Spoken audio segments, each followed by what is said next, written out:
Hello, welcome to my channel. ഇന്നത്തെ title കണ്ടപ്പോൾ തന്നെ എല്ലാവർക്കും മനസ്സിലായി കാണും, നോൺ വെജ് റെസിപ്പി ആണെന്ന്. സ്ക്വിഡ് റോസ്റ്റ് ആണ് ഇന്നത്തെ റെസിപ്പി. അപ്പോൾ അതിലേക്ക് പോകുന്നതിന് മുമ്പേ ആദ്യം തന്നെ വീഡിയോ ലൈക്ക് ചെയ്തോളൂ. അല്ലെങ്കിൽ എല്ലാവരും മറന്നു പോകുന്നൊരു കാര്യമാണ് വീഡിയോ ലൈക്ക് ചെയ്യാൻ. കമൻറ്റ് എല്ലാവരും ചെയ്യാറുണ്ട്, പക്ഷേ വീഡിയോ ലൈക്ക് ചെയ്യാൻ എല്ലാവരും വിട്ടുപോകുന്നുണ്ട്. അപ്പോൾ എൻ്റെ ചാനൽ ആദ്യമായിട്ട് കാണുന്നവരാണെങ്കിൽ സബ്സ്ക്രൈബും കൂടെ ചെയ്യുക. ഇതുവരെ സബ്സ്ക്രൈബ് ചെയ്യാത്തവരൊക്കെ സബ്സ്ക്രൈബ് ചെയ്യണം. പിന്നെ ഇങ്ങനല്ലേ സപ്പോർട്ട് ചെയ്യാൻ പറ്റുള്ളൂ. ചാനൽ സബ്സ്ക്രിപ്ഷൻ കൂടുന്ന അനുസരിച്ചാണ് ചാനലിൻ്റെ പ്രോഗ്രസ്. പിന്നെ ഇന്നത്തെ റെസിപ്പിയായ സ്ക്വിഡ് റോസ്റ്റ് പല സ്ഥലങ്ങളിലും മലയാളത്തിൽ പല പേരിലാണ് അറിയപ്പെടുന്നത്. ചിലരത് കണവ റോസ്റ്റ് എന്ന് പറയും, ചിലർ കൂന്തൽ റോസ്റ്റ് എന്ന് പറയും. അന്നേരം ഇന്നത്തെ താരമായ സ്ക്വിഡ് റോസ്റ്റ് റെസിപ്പി എങ്ങനെയാണെന്ന് നോക്കാം. അത് ഉണ്ടാക്കുന്നത് കുറച്ച് ഡിഫറെൻ്റ് ആയിട്ട് ഉണ്ടാക്കിയാൽ നല്ല ടേസ്റ്റിയാണ്. പൊതുവേ സീ ഫുഡിന് പൊതുവേ ടേസ്റ്റുള്ള ഐറ്റമാണ് സീ ഫുഡ് എന്ന് പറയുന്നത്. അന്നേരം സീ ഫുഡ് ഐറ്റംസ് ഇഷ്ടമുള്ളവർക്ക് വളരെ ഇഷ്ടപ്പെടുന്ന ഒരു റെസിപ്പിയാണ് ഇന്നത്തേത്. എല്ലാവരും ഇത് ട്രൈയും കൂടെ ചെയ്ത് നോക്കണം. എന്നിട്ട് നിങ്ങളുടെ കമൻസ് അറിയിക്കൂ. വീഡിയോ സ്കിപ്പ് ചെയ്യാതെ ഫുൾ വീഡിയോ തന്നെ കാണണം, എന്നാലേ കറക്റ്റ് റെസിപ്പി മനസ്സിലാവത്തുള്ളൂ. So welcome to my kitchen. ഇന്നത്തെ കുക്കിംഗ് സ്റ്റാർട്ട് ചെയ്യാം. നന്നായി ക്ലീൻ ചെയ്തെടുത്ത കൂന്തലാണ്. ക്യൂബ് സൈസിലാണ് ഇതിപ്പോൾ കട്ട് ചെയ്തേക്കുന്നത്. 1 kg ഉണ്ട്. ഇവിടെ പിന്നെ സൂപ്പർ മാർക്കറ്റിൽ നമുക്ക് ഓൾറെഡി കട്ട് ചെയ്ത് ക്ലീൻ ചെയ്ത് തരും. വീട്ടിൽ കൊണ്ടുവന്ന് ജസ്റ്റ് വാഷ് ചെയ്യേണ്ട ആവശ്യമേ ഉള്ളൂ. പക്ഷെ നിങ്ങൾ വീട്ടിൽ തന്നെ കട്ട് ചെയ്തെടുക്കുകയാണെങ്കിൽ അതിനൊരു മഷിയുണ്ട്. സോ അത് കളഞ്ഞിട്ട് വേണം ക്ലീൻ ചെയ്ത് കട്ട് ചെയ്തെടുക്കാനായിട്ട്. ഞാൻ പാൻ ചൂടാക്കാൻ വെച്ചിട്ടുണ്ട്. കോക്കനട്ട് ഓയിലാണ് യൂസ് ചെയ്തേക്കുന്നത്. എണ്ണ നന്നായി ചൂടായി വരുമ്പോൾ അതിലേക്ക് പെരിഞ്ജീരകം ചേർക്കണം. കുറച്ച് പെരിഞ്ജീരകം അതൊന്ന് പൊട്ടി കഴിയുമ്പോഴത്തേക്ക് അതിലോട്ട് ഇഞ്ചിയും വെളുത്തുള്ളി ചെറുതായി ചോപ്പ് ചെയ്തെടുത്താണ്.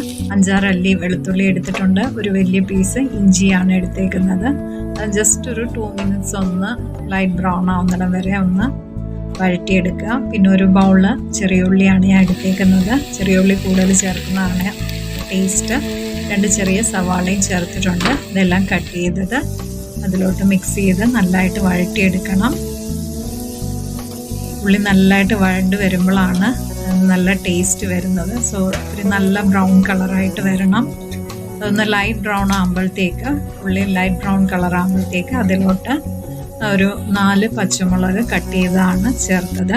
കുറച്ച് കറിവേപ്പിലയും കൂടെ ചേർത്ത് നല്ല ബ്രൗൺ കളറാകുന്നിടം വരെ വഴറ്റിയെടുക്കണം. നല്ല ബ്രൗൺ കളറാകുമ്പോഴത്തേക്ക് നമ്മുടെ മസാലപ്പൊടികൾ അന്നേരമാണ് ചേർക്കേണ്ടത്. 2.5 സ്പൂണ് മുളക് പൊടി, 2.5 സ്പൂൺ തന്നെ മല്ലിപ്പൊടി, 1 സ്പൂൺ പെപ്പർ പൗഡർ, 1/2 സ്പൂണ് മഞ്ഞൾപ്പൊടി, ഇത്രയാണ് ചേർത്തേക്കുന്നത്. ഇത് നല്ലതായിട്ട് ആ ഉള്ളിയായിട്ട് മിക്സ് ചെയ്ത് നല്ല മൂപ്പിച്ചെടുക്കണം. മസാല നല്ല മൂത്ത് വന്നാലേ ആ റിയൽ ടേസ്റ്റ് വരത്തുള്ളൂ. അതിൻ്റെ കൂടെ ഒരു 1/2 സ്പൂണ് ഗരം മസാല പൊടിയും കൂടെ ചേർക്കുന്നുണ്ട്. ഇതെല്ലാം കൂടെ നല്ലതായിട്ട് മൂത്ത് വന്നതിന് ശേഷം തക്കാളി ചേർക്കണം. 1 തക്കാളിയാണ് ചേർത്തേക്കുന്നത്. തക്കാളി നല്ല ഒന്ന് വഴണ്ട് ഇതായി വരുമ്പോഴത്തേക്കാണ് നമ്മുടെ കൂന്തൽ ചേർക്കേണ്ട ടൈം. മസാല എല്ലാം മൂത്തതിന് ശേഷം മാത്രമേ തക്കാളി ചേർക്കാവുള്ളൂ, എന്നാലേ ആ ഒരു മസാലയുടെ റിയൽ ടേസ്റ്റ് വരുള്ളൂ. കൂന്തൽ ചേർത്തിട്ടുണ്ട്. കൂന്തൽ ഇതുമായിട്ട് നല്ലതായിട്ട് മിക്സ് ചെയ്തെടുക്കുക. ഞാൻ ഇതിലോട്ട് 1.5 കപ്പ് വെള്ളവും കൂടെ ചേർക്കുന്നുണ്ട്. കൂന്തലിന് കുറച്ച് വേവുള്ളതാണ്. കുക്കറിലൊന്നും വെക്കാത്തതുകൊണ്ട് കറക്റ്റ് വേവിൽ വരണമല്ലോ. സോ 1.5 കപ്പ് വെള്ളം ചേർത്തിട്ടുണ്ട്. ആ വെള്ളവും നല്ല തിളച്ച് വരുമ്പോഴത്തേക്ക് ഒരു 20 minutes നമ്മൾ അടച്ചു വെച്ച് കുക്ക് ചെയ്യണം. കൂന്തലിലെ വെള്ളവും നമ്മൾ ഒഴിച്ച വെള്ളവും എല്ലാം ചേർന്ന് നല്ലതായിട്ട് തിളച്ച് വന്നിട്ടുണ്ട്. ഇനി അടച്ചു വെച്ച് ഒരു 20 minutes കുക്ക് ചെയ്തെടുക്കണം. 20 minutes ഒരു മീഡിയം ഫ്ലെയിമിൽ തന്നെ ഇട്ട് കുക്ക് ചെയ്യണം. തീരെ ലോയോ ആക്കരുത്, മീഡിയം ഫ്ലെയിമിൽ തന്നെ കുക്ക് ചെയ്തെടുക്കണം. ഒരു 10 minutes കഴിഞ്ഞ് ഇടയ്ക്കൊന്ന് തുറന്ന് നോക്കി ഒന്ന് ഇളക്കി കൊടുക്കണം കേട്ടോ. അല്ലെങ്കിൽ ചിലപ്പം അടിക്ക് പിടിക്കുമോ, വെള്ളം കുറയുമല്ലോ ചെയ്താൽ ഒന്ന് ഇടയ്ക്ക് ഇളക്കി കൊടുക്കണം.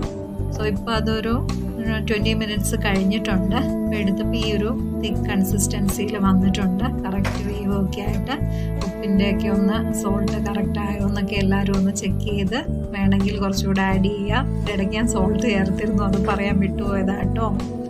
സോ ഈ ഒരു കൺസിസ്റ്റൻസിയിൽ എടുക്കാം. സെമി ഗ്രേവി ആയിട്ട് എടുക്കണമെങ്കിൽ അങ്ങനെയും ചെയ്യാം. അപ്പത്തിനും ചപ്പാത്തിക്കും ചോറിനും എല്ലാം പറ്റിയ നല്ലൊരു അടിപൊളി ഡിഷാണ് ഈ സ്ക്വിഡ് റോസ്റ്റ്. എല്ലാവരും ഈ റെസിപ്പി ഒന്ന് ട്രൈ ചെയ്ത് നോക്കണേ. കാൽഷ്യം ഡെഫിഷ്യൻസിയൊക്കെ ഉള്ളവർക്ക് വളരെ നല്ലതാണ് ഈ സ്ക്വിഡ് റോസ്റ്റ്. ബിപിയും കൊളസ്ട്രോളും ഉള്ളവർ വല്ലപ്പോഴും കഴിച്ചാൽ മതി കേട്ടോ. അപ്പോൾ ഇന്നത്തെ റെസിപ്പി എല്ലാവർക്കും ഇഷ്ടപ്പെട്ടല്ലോ. എല്ലാവരും ട്രൈ ചെയ്ത് നോക്കുക, നിങ്ങളുടെ കമൻസ് അറിയിക്കുക, ഫ്രണ്ട്സിനൊക്കെ ഷെയറും കൂടെ ചെയ്ത് കൊടുക്കണം കേട്ടോ. നല്ലല്ലേ എല്ലാവർക്കും ട്രൈ ചെയ്ത് നോക്കാൻ പറ്റുള്ളൂ. എന്നിട്ട് ഞാൻ പറഞ്ഞ ഈ രീതിയിൽ തന്നെ എല്ലാവരും ചെയ്ത് നോക്കുക. നല്ല അടിപൊളി ടേസ്റ്റ് ആണ്. അപ്പൊ അടുത്ത വീഡിയോയിൽ കൂടി കാണുന്നത് വരെ ബൈ ഫ്രം സ്വപ്ന അരുൺ.